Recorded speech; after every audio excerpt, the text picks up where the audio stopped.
Hi everyone and welcome back to the fantasyfootballfix.com YouTube channel with me, Tom Campbell, for another Elite 11 Team Reveal. International break, get in the bin. We have got Andrew Neave back on the channel. We're looking ahead to Game Week 12. We've got a great look back at the stats in terms of what's happened so far over the last 4 game weeks, and a really interesting feature on Bryan Mbeumo and whether or not you should keep or sell him ahead of Game Week 12. But without further ado, guys, let's get right into it.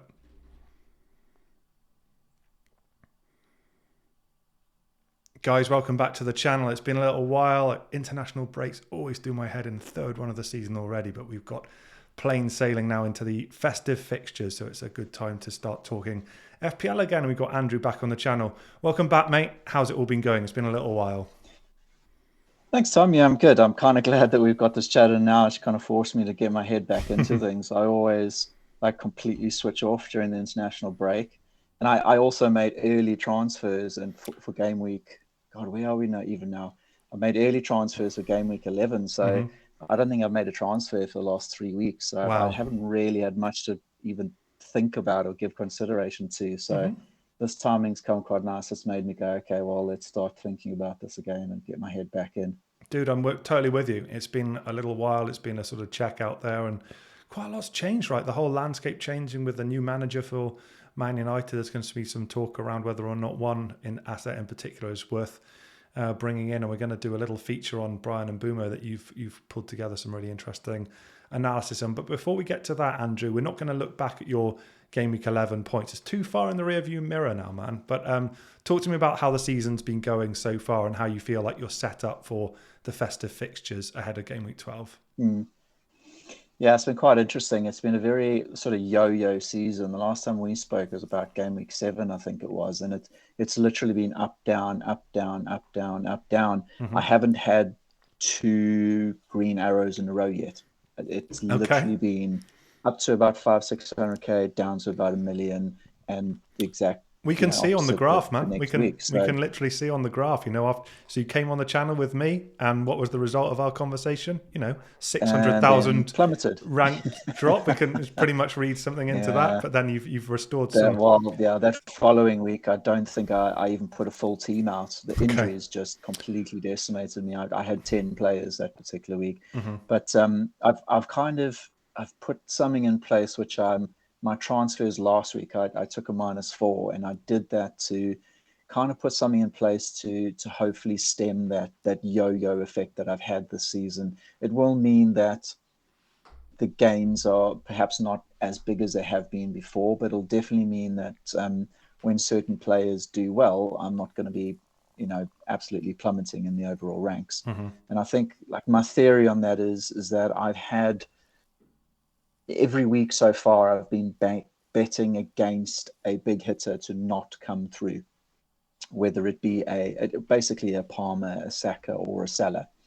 And I have now gone, and we'll obviously see it sort of, we're not going to chat too much about Game Week 11, like you say, but I bought Salah in last week, and I've actually gone freemium. So I've got Salah, Palmer, and Haaland. Beautiful. Which obviously means I've had to make sacrifices elsewhere, which means, that'll bring the team down somewhat. But it also means that I'm not scared of too many players besides possibly a Saka from an ownership point of view. Sure. And I won't be falling off a cliff in the ranks if one of those guys do well. Yeah, I get it. Hopefully, and in theory. It's a horrible way to play the game, isn't it? To have that kind of betting against a premium who's got a bunch of FPL pedigree, and you kind of what's going to happen come the end of the game week. They're inevitably going to haul, and getting to the freemium, as you call it there, can be interesting to see how you've done that. So I think that's a really nice segue, Andrew, to look at how you're set up prior to game week 12. Okay, guys, so we can see on screen that Andrew is rocking the tried and tested 3-4-3. We always mix things up, don't we, at the beginning of the season, but inevitably come this time of the season, this is the formation over the last 10, 12 years, which we've all ended up coming back to. So it's no surprise there. We're going to go through piecemeal though, guys. So let's start at the back and start in goal.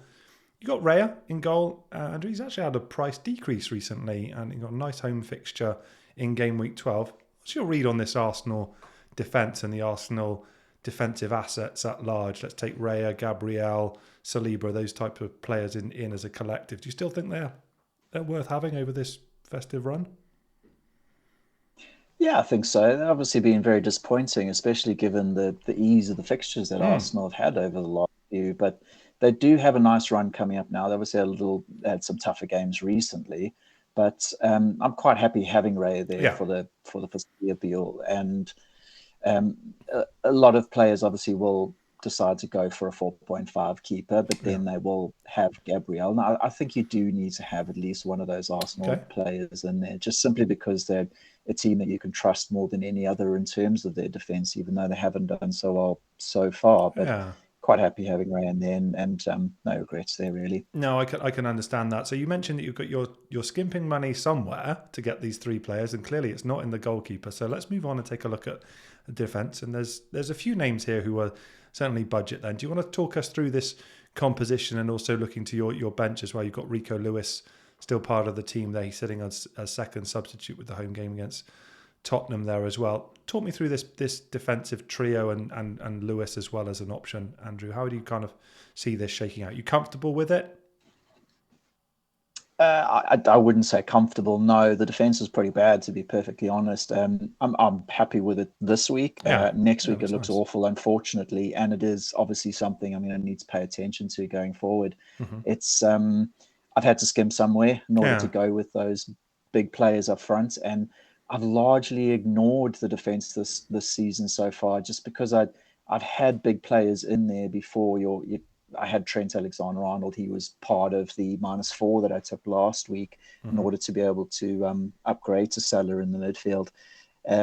But I think for the next few, I don't want to be spending much in defense because I can't pick out a defender at the moment that I feel everyone should have in their team.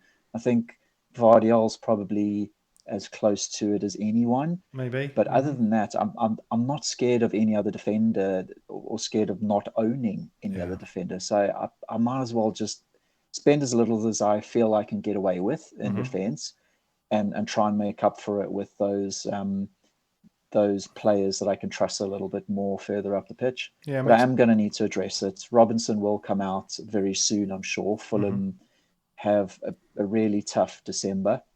And Lewis could also go if I feel there's someone else I'd rather get in there. He's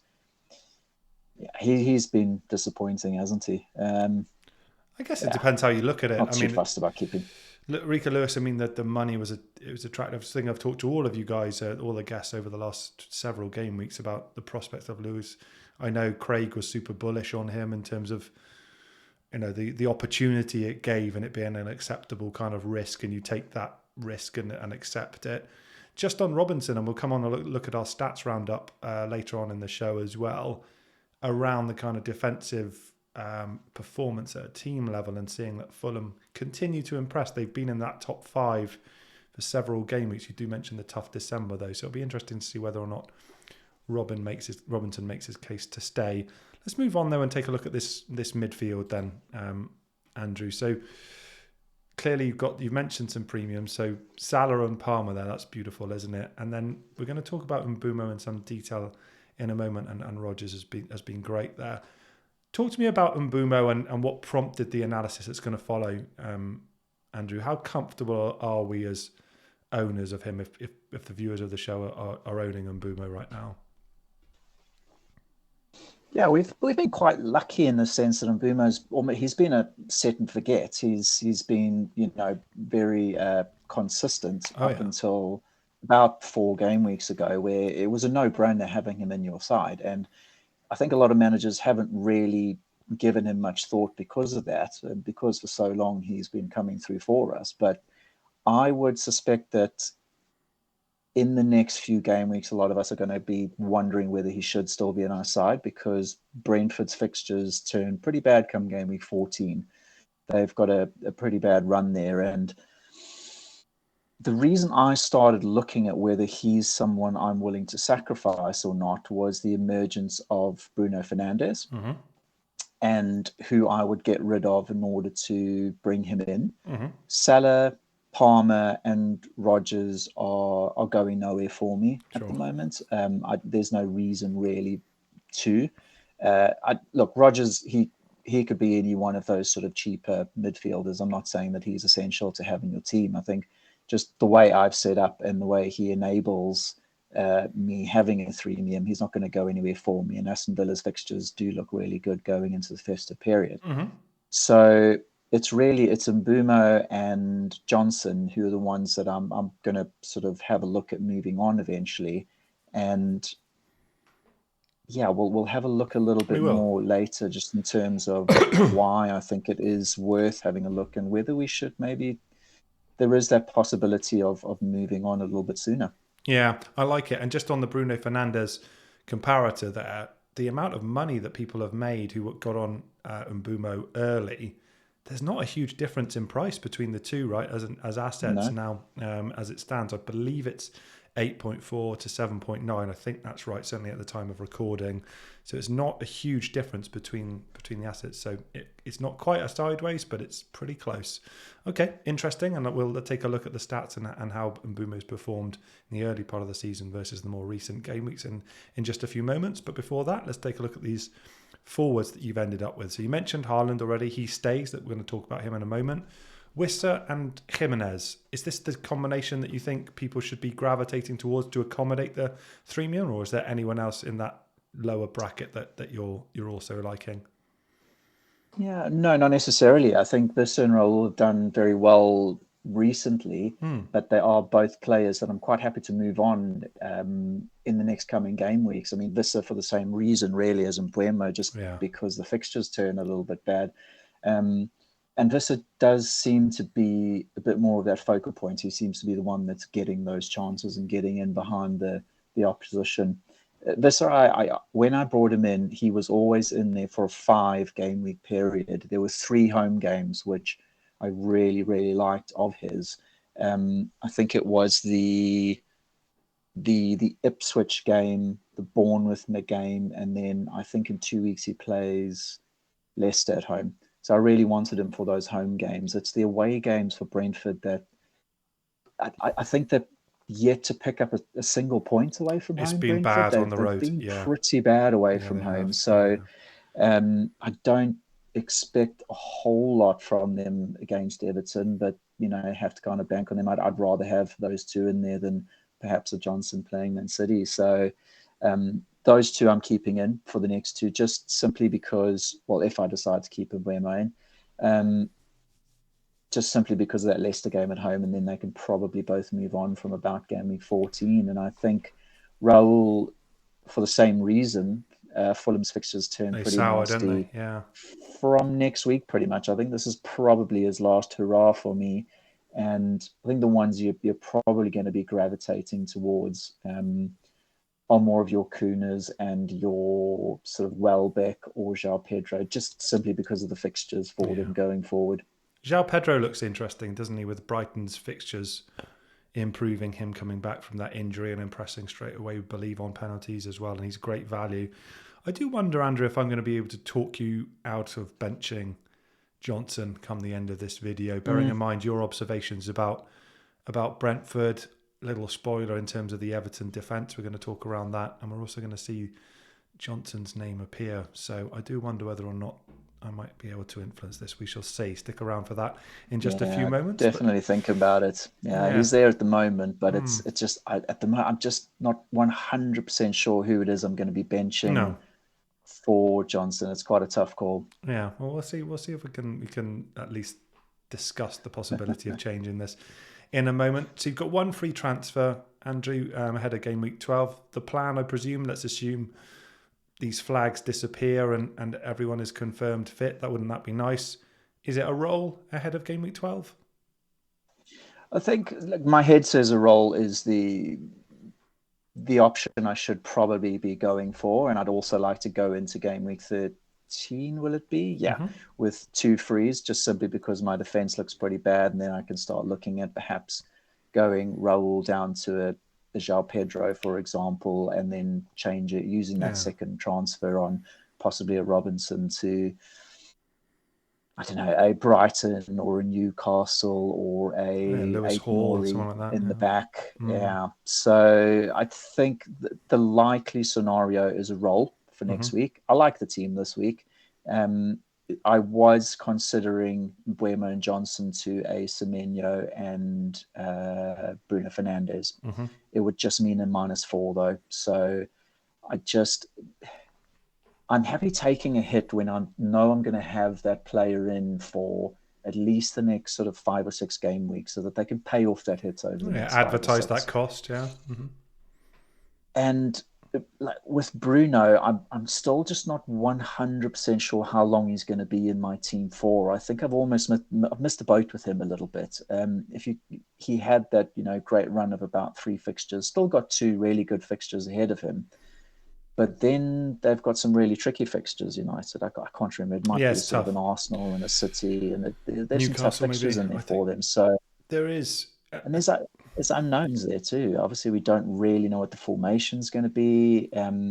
If you've got him in your team, then yeah, absolutely. I wish I had him instead of him at the moment, but it just probably doesn't make sense for me to take a hit to get him in and then not be 100% sure whether I'm going to keep him come game week 14, 15. I got a shout out Mark in the last video, which was prior to this international break. I don't know if you guys remember, but he talked around the prospect of selling Phil Foden and bringing in Bruno Fernandes ahead of game week 11. Worked out handsomely, and it was a hell of a call for that. I would slightly disagree with what you're saying, Andrew, because I think if you're in a position to bring Bruno Fernandes in for a free transfer, I think there's enough upside there with those 2 fixtures. If he does really well, you're going to be ahead of the curve. And yes, it's a tough fixture run, but you'll have him, and he will have increased in price as well. Whereas if these 2 fixtures don't work out, then it's an easy sell ahead of that tougher run. So I still think there's opportunity in bringing Bruno Fernandes in ahead of the Ipswich game if the structure of your team allows it in a free transfer type method. Yeah. No, I 100% agree with you there. If I had the funds to go from Mbeumo to Fernandes for free, I'd 100% be making that move this week. Yeah, it's just because it's a -4 that I start wondering whether I perhaps personally have missed the boat. For others who can get to him without any sort of hits, then absolutely no-brainer. Yeah, and it'll be interesting to see how he fits into that 3-4-3 formation under Amorim as well. That we don't know. It could be into 10. It could be in a deeper role. We'll have to wait and see. Right, we've threatened this for long enough. Let's take a look and see why Mbeumo is continually being mentioned as someone who's on the chopping block. Okay, so you guys may remember from the last time Andrew was on, did a great piece of analysis on Kai Havertz. And in a similar type of vein, Andrew, you asked us to pull this type of analysis using the various tools we have available over at fantasyfootballfix.com, including the radar that you can present there, which you can look at different players. You can do a side-by-side comparison for the same player. It's really, really cool. I encourage everyone to go over and check that out. And this is fascinating to me, Andrew, right? You've got game weeks 1 through 7 on the left there, a sea of green. Game weeks 8 through 11, it's looking pretty bare, isn't it, in terms of his drop-off? So talk me through this, mate. Should we be jettisoning this geezer ASAP? What's your read, mate?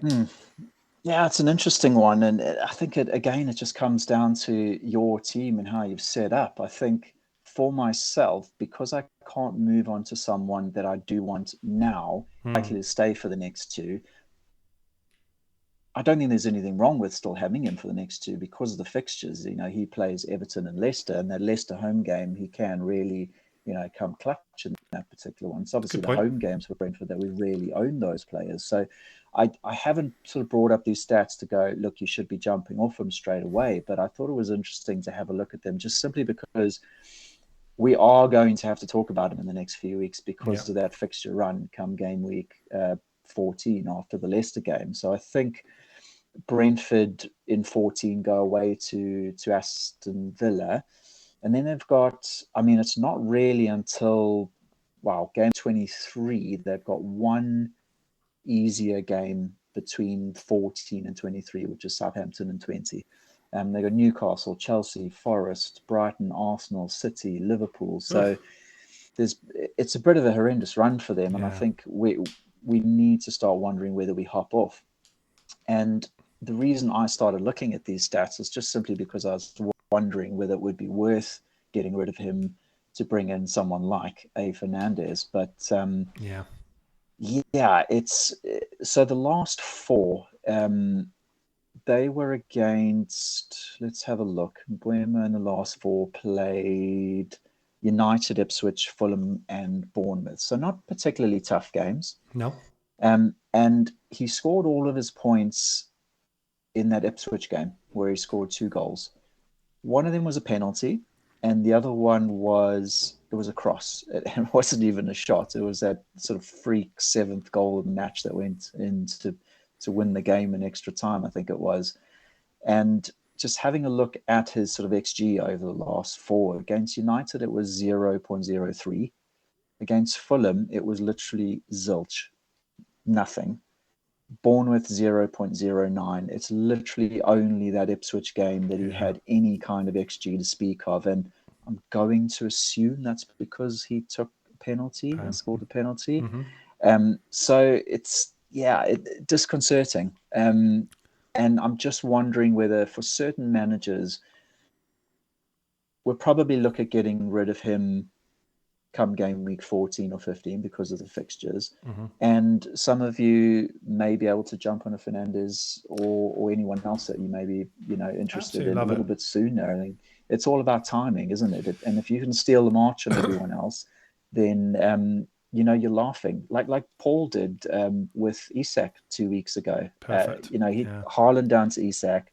No one was thinking of that. Ahead of the and Arsenal now game. all of a sudden, he's scored, I don't know, 20 odd points in the last 3 game weeks, and we're all going, well, we all need to get Isak in now. And he's laughing. He's got those points banked, and everyone else is looking at doing the same thing he did 2-3 game weeks ago. It's so there may be that opportunity with Mbeumo. It's so true, and I think it's sort of the perfect storm, isn't it? You've got declining genuine output, you've got declining underlying statistics here, and you've got a upcoming fixture run which is bad.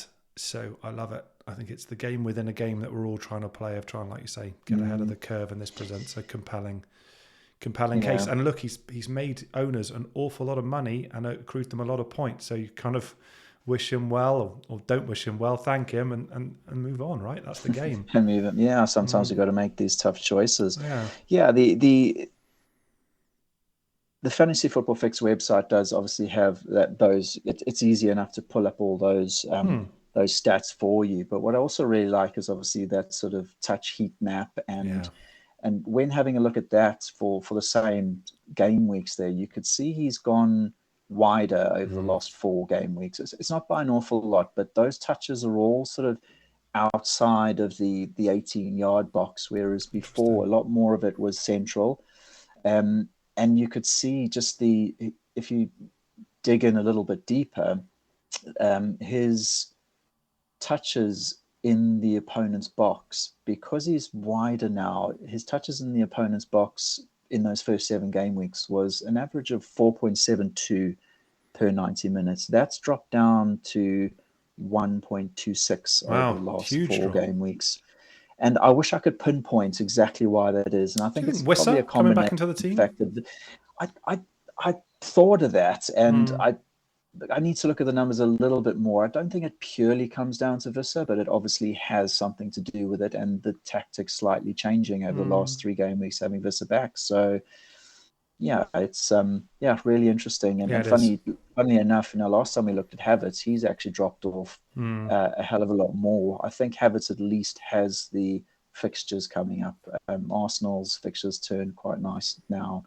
They've got a home game against Forest, which will be fairly tough. But after that, they look like a team worth investing in again, and they're actually the team that I'm a little scared of, because they're the only ones I don't have attacking representation of in my side at the moment. So, a little bit worrying there. Yeah, just a couple of thoughts on that. I do wonder, the whole Arsenal as a collective dropped off, didn't they? So I wonder if it's Havertz suffering as a consequence of that. And it might be another, conversely, one to look to target, right? The analysis that you did a few game weeks ago extolled his virtues, irrespective of whether or not Ødegaard's fit, but clearly him back in the team is superficially going to help him at least. So could be one you expect to look at as well. And it just prompts a thought in my head, this upcoming run of fixtures. Flecken has been a nightmare to own, I'm here to tell you, mate. So I'm looking for another reason to get rid of that guy, and you've just given me another one. So if I ever get the opportunity to spend the goalkeeper transfer, I'll be looking to do that. And I'm sure people watching may be thinking the same as well. Fascinating insight, mate. Thank you for pulling that together. And it leads us nicely, guys, onto our stats roundup. So let's take a look at the stats over the last 4 game weeks.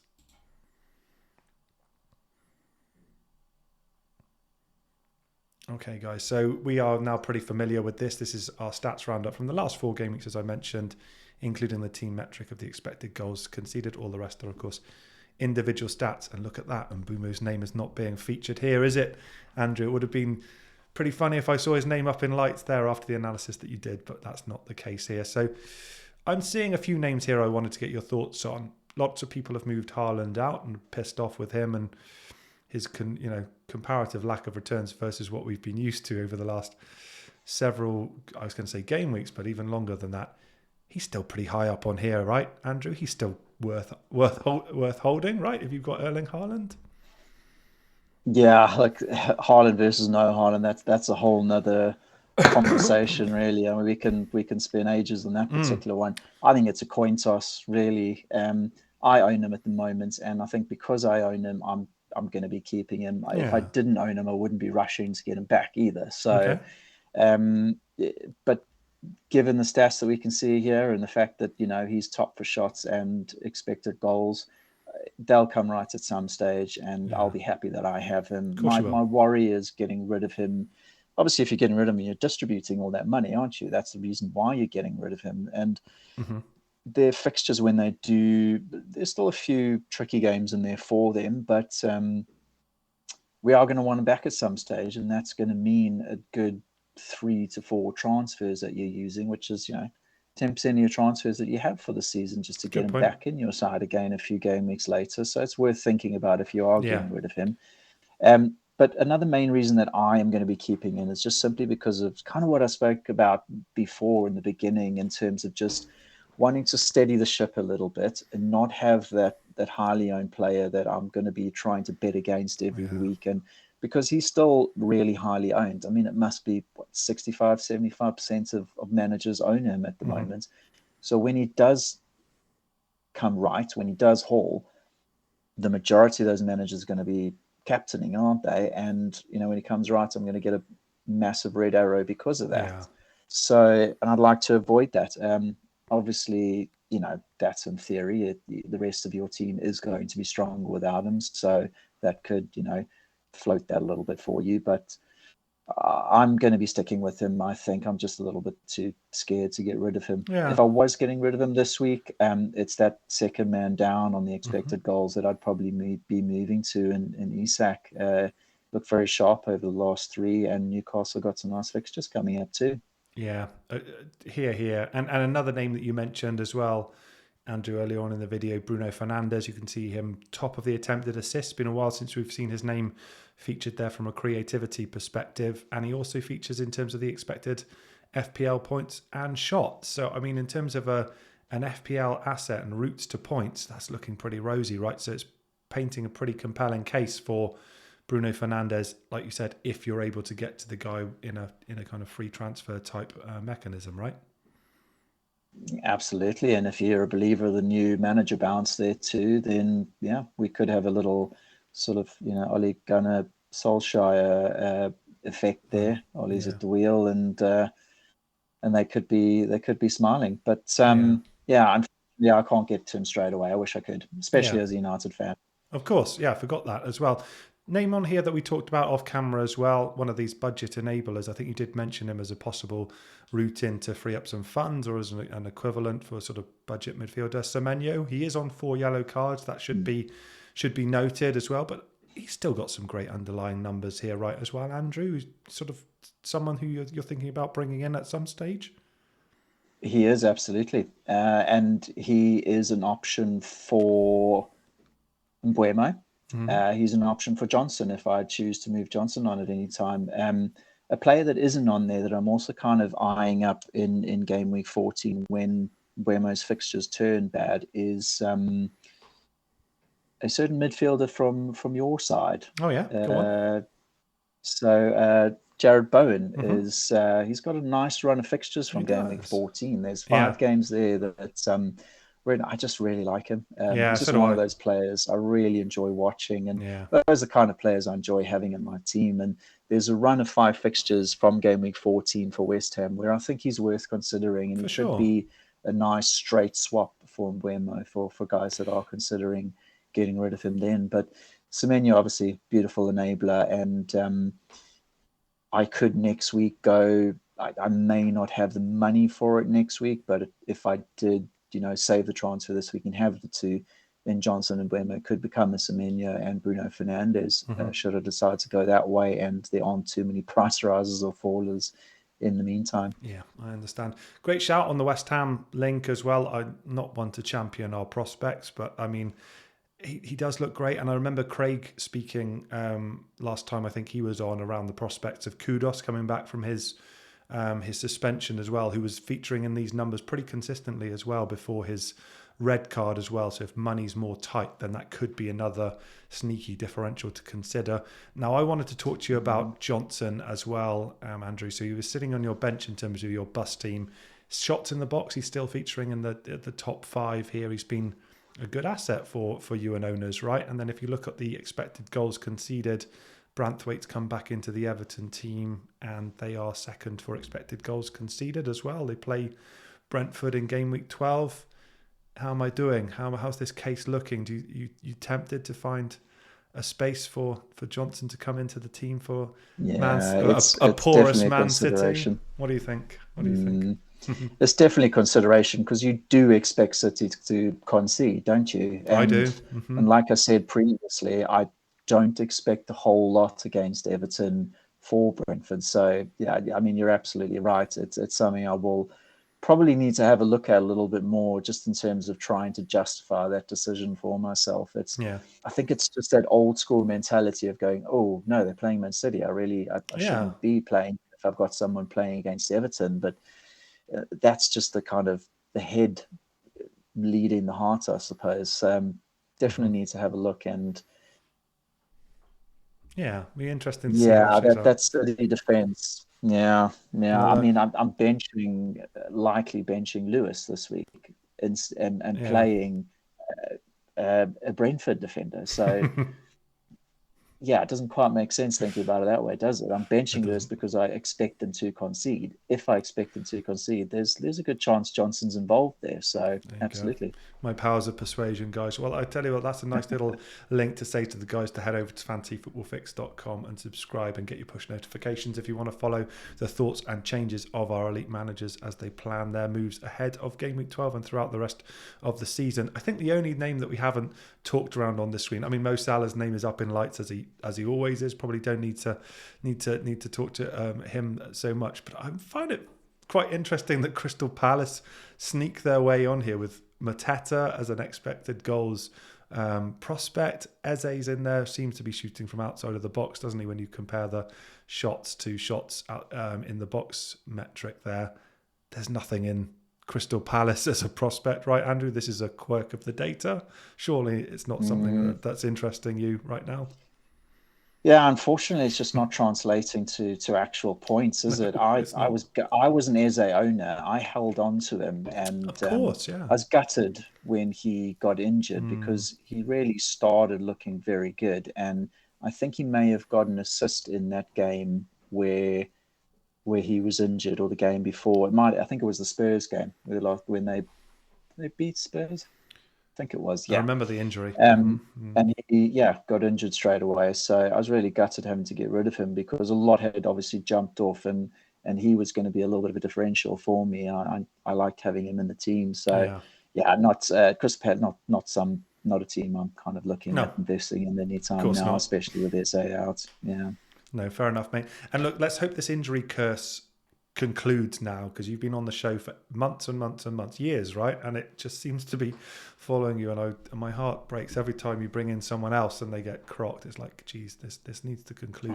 It must have been rough. Horrendous. I've had an average of an injury every game week, I think it is now, just short of one every single game week. Yeah. So it's frustrating, but just I'm trying not to think about it too much, just because of how much it affected the way my season started last year. And I just felt like I got no joy out of that first half of last season. I don't want it to be the same this season. I want to try and enjoy it. I'm trying to, and that's why Game Week 8 was such a horrendous game week for me.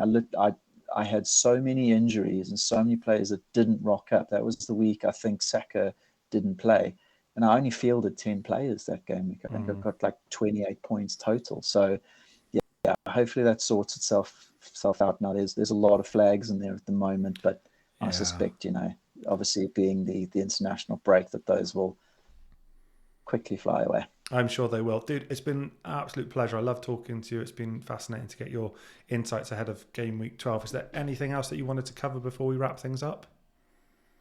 No, I think that's about it. Just looking forward to getting back into it now. And look, it's just obviously we've got the festive period coming up now. So we've got, I think it's 9 game weeks and 40 odd days. So perfect opportunity now to, it obviously means try and beef up that bench a little bit. I'm sitting there with Greaves, unfortunately. I'm one of those ones. So he possibly needs to move on. And then I'm not so happy with the other defenders that I have in there. So, but I do have 8 attackers, and I think that's probably really important. There's a lot of teams that'll have a Rodgers, for example, but he'll be that 7th attacker, and they've got a Winks or a Carvalho, 4.5 forward. You probably need to start thinking about him as an 8th attacker as opposed to 7th, just because of the run of fixtures over this Christmas period. Yeah, great shout. Great thoughts, mate. I do want to just say quickly, it's not lost on me, Savinho's name did feature in attempted assists and expected FPL points. We haven't really got time to get into that, but just one to bear in mind. If you are looking for a differential and you still believe that Guardiola knows what he's doing, then could be one to interest you as well. Guys, hopefully you've enjoyed the video. If you have, do please consider smashing a like on the video and leaving a comment down below. If you've got any questions for Andrew or for me, we'll get back to you ahead of Game Week 12, and I'll get back to you with another video next week ahead of Game Week 13. Very best of luck for your upcoming game week. Take care. Bye-bye.